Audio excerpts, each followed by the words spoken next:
ભુજમાં આવેલા કચ્છ મ્યુઝિયમ ગુજરાતનું પ્રથમ મ્યુઝિયમ છે। હમીરસર તળાવના કિનારે ઇટાલિયન ગૌથિક શૈલીમાં તૈયાર થયેલ મ્યુઝિયમ પ્રવાસીઓ માટે આકર્ષણનું કેન્દ્ર બન્યું છે। દર વર્ષે લાખો પ્રવાસીઓ આ મ્યુઝિયમની મુલાકાત લઈ રહ્યા છે। ત્યારે જોઈએ આ અંગેનો વિગતવાર અહેવાલ। ભુજ ખાતે આવેલ ગુજરાતનું સૌથી પ્રાચીન કચ્છ મ્યુઝિયમ પ્રવાસીઓ માટે આકર્ષણનું કેન્દ્ર બની ગયું છે। કચ્છ મ્યુઝિયમમાં ઐતિહાસિક, ભૌગોલિક અને સાંસ્કૃતિક માહિતીનો સંગ્રહ કરવામાં આવ્યો છે। મ્યુઝિયમમાં કચ્છની કલ્ચર અને સાંસ્કૃતિક વારસાને સાચવવામાં આવ્યો છે। કચ્છ જિલ્લો ભૌગોલિક રીતે ખૂબ જ મોટો જિલ્લો છે। આથી કચ્છની મુલાકાતે આવતા પ્રવાસીઓને કચ્છ જોવા માટે 1 મહિનાનો સમય પણ ઓછો પડે। કચ્છ મ્યુઝિયમ પ્રવાસીઓને ગાઈડ તરીકે માહિતી પૂરી પાડી રહ્યું છે। કચ્છના કયા વિસ્તારમાં શું જોવા જેવું છે, ઇતિહાસ સહિતની માહિતી કચ્છ મ્યુઝિયમમાં સાચવવામાં આવી છે। વિદ્યાર્થીઓને એક શૈક્ષણિક પ્રવાસની ટૂર પર અમે લઈને આવેલા છીએ અને આજે અમારો પહેલો દિવસ આ કચ્છની અંદર છે અને તરત જ અમે પહેલા કચ્છનું જે આ મ્યુઝિયમ જે છે ત્યાં અમે જોવા માટે વિદ્યાર્થીઓને લઈને આવેલા છે। જેવા એન્ટર થયા એટલે વિદ્યાર્થીઓ એમ તો એ લોકોને એવું લાગે કે પ્રવાસમાં ફરવાનું છે ક્યાંક આમ તેમ, પણ અહીંયા તો એ લોકોને શૈક્ષણિક પ્રવાસમાં લઈને આવેલા એટલે આપણી જે ભાતીગળ ભિન્નતાઓ અને જે સંસ્કૃતિ જે છે એને ઉજાગર કરવાનો અમારો મુખ્ય હેતુ હતો। અને વિદ્યાર્થીઓ જેવા આવ્યા અને તરત જ અહીંના લોકોનો જે કચ્છના લોકોને ખાસ કરીને મેઘવાળ જ્ઞાતિના અમે લોકો જોયા ત્યાં, એ લોકોનો પહેરવેશ જોયો, એ લોકોની રહેણી કરણી જોઈ।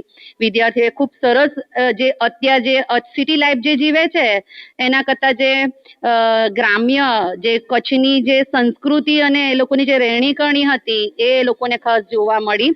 ડેકોરેશન માટે જે વસ્તુને નાની નાની જે ઝીણવટપૂર્વક એક એક મૂર્તિઓ પર જે કારીગરી હતી, ચાંદીના વાસણો તો વિદ્યાર્થીઓએ કહ્યું કે ચાંદીના વાસણો જે છે, પણ અમારા શિક્ષકે સમજાવ્યું કે એની ઉપર જે કારીગરી જે છે ને, ઝીણી ઝીણી જે વર્ક જે છે ને એ જોવાનું છે। એટલે વિદ્યાર્થીઓને આ બધી મ્યુઝિયમથી આ બધી વસ્તુનો પરિચય થયો। અમે સુરતમાં ઘણી જગ્યાએ અમે પ્રવાસ કરેલો, પણ અમે આવી અદ્ભુત અને જૂની ઐતિહાસિક વાળી વસ્તુ અમે કોઈ દિવસ જોઈ નથી। અને અહીંયા અલગ અલગ ભાતના કપડાઓ, અલગ અલગ વસ્તુઓ અને અલગ અલગ વસ્તુઓ અમે જોવા મળે છે।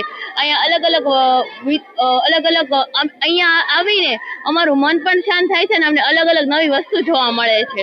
અહીંયા અલગ અલગ વાસણો, અલગ અલગ પ્રકારના કપડાઓ અને રહેણી કરણી પણ જોવા મળે છે અને પહેલાના તહેવારો પણ જોવા મળે છે અહીંયા। और इधर ये संग्रहालय में आके देख के बहुत अच्छा लगा।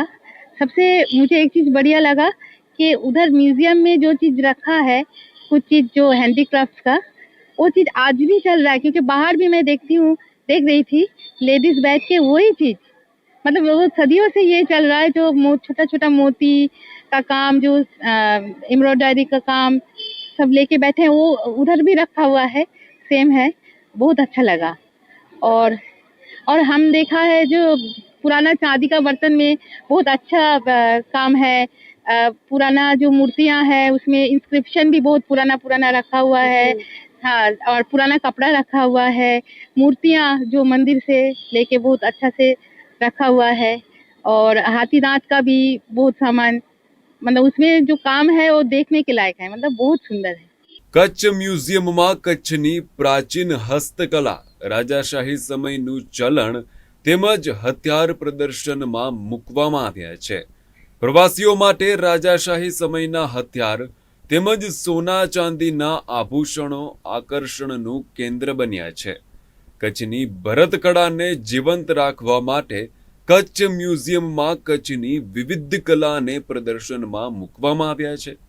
કચ્છમાં રહેતા અલગ અલગ સમાજના પહેરવેશ તેમજ તેમની રહેણી કહેણી અહીંયા કડારવામાં આવી છે।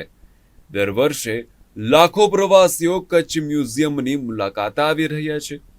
વર્ષ 2024માં 1,15,000 પ્રવાસીઓએ કચ્છ મ્યુઝિયમની મુલાકાત લીધી હતી, ત્યારે વર્ષ 2025માં અત્યાર સુધીમાં 1 લાખ જેટલા પ્રવાસીઓ મુલાકાત લઈ ચૂક્યા છે।